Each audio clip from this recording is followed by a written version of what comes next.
7.2, graphing polynomials. First up, we have a function. It's I'm going to read it out for you. It's f of x equals x cubed minus 2x squared minus 5x plus 6.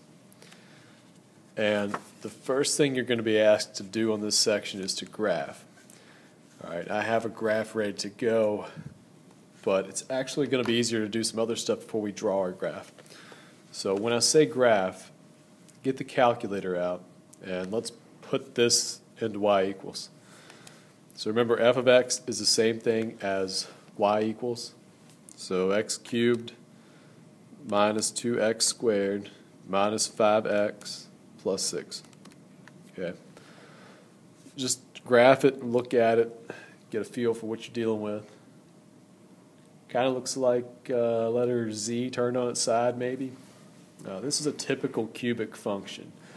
You've done a lot of quadratics, which are parabolas. Now you're going to start seeing this shape a lot. There's some other shapes that you'll encounter. We're going to start getting into functions that have a lot of ups and downs and some of their properties. And that's really what calculus and higher level math classes are all about, analyzing functions, predicting things about them. So before we actually draw a graph, we need to use our calculator to do a few things on it. So here are some things we're going to get you to do tonight, or tomorrow, I guess. First thing is find the zeros. Now from 6-2, you should really be familiar with what a zero is. It's the same thing as a solution or root. It's the same thing as an x-intercept. So on your calculator, the same way you did this in Chapter 6, you need to find your zeros. For most of you, that was putting 0 for y2, doing second trace. Well, I guess I should probably hit graph, let it finish. Y'all hopefully noticed there was some movement here. That meant it was doing something. So second trace, 5, and hopefully you realize there's 3 zeros here. Okay, you got 1, 2, 3 of them. So found the first one. All right, -2. I'm going to write that down. All right, let's find the next one. Second trace, intersect. Remember second and over. Move it a little bit faster. Okay. So that one's at 1. And the last one, second trace, intersect. Move over a little bit more.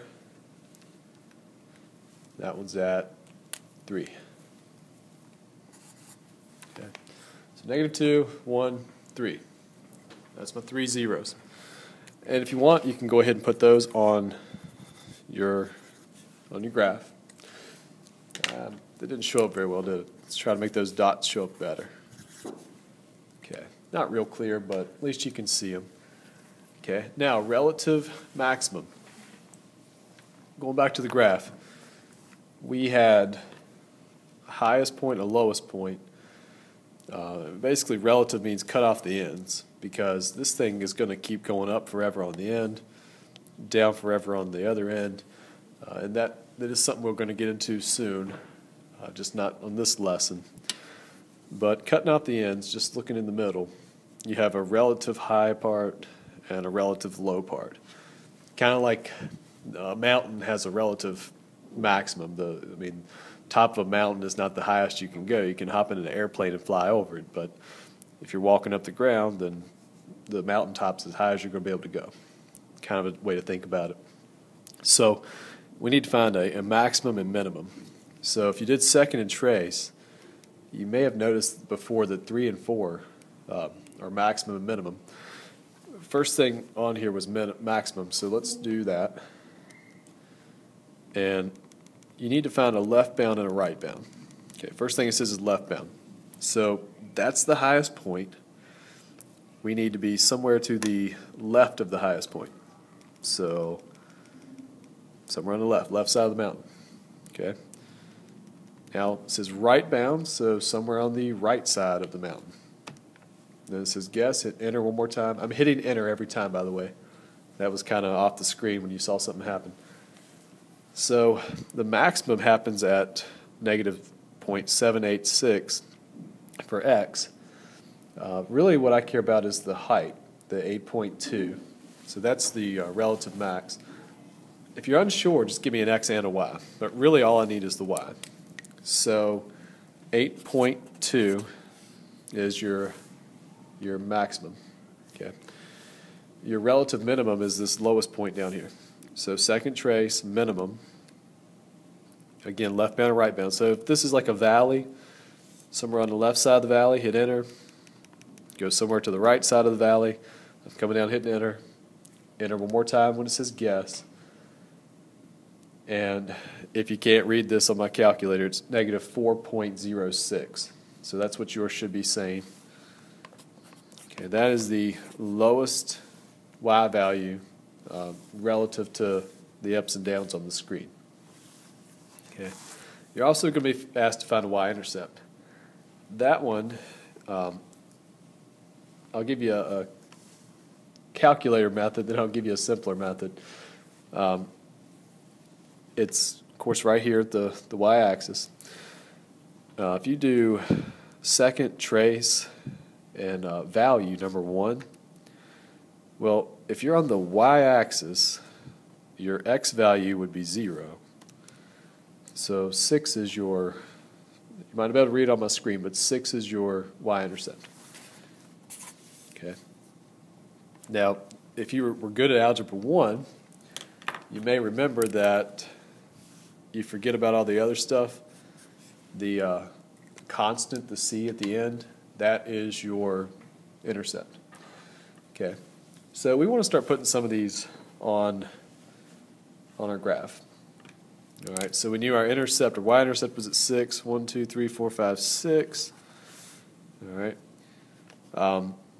Now I didn't label the x coordinates for my max and min. If you're going to do your graph, you may want to do that. I'm probably not going to be very particular about it. All I care about is the y values. But use your calculator as a guide. You've got your highest point was at 8.2 for the y. About, I think it was negative 1 point something. So, you know, at 8.2, just get close. Down here between about 2, pretty close to 2, and negative 4.06, that was your minimum. So, you know, just about 4.5. My scale's not very good, as you can see, but you're just getting a sketch. So it needs to just keep going down. Come up to this highest point. I'm just getting off my screen here, so I'm looking at my screen kind of off to the side right now.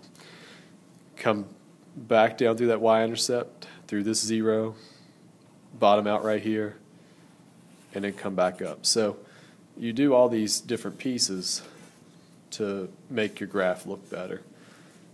But that's it, short and sweet to the point. That's all you got to do.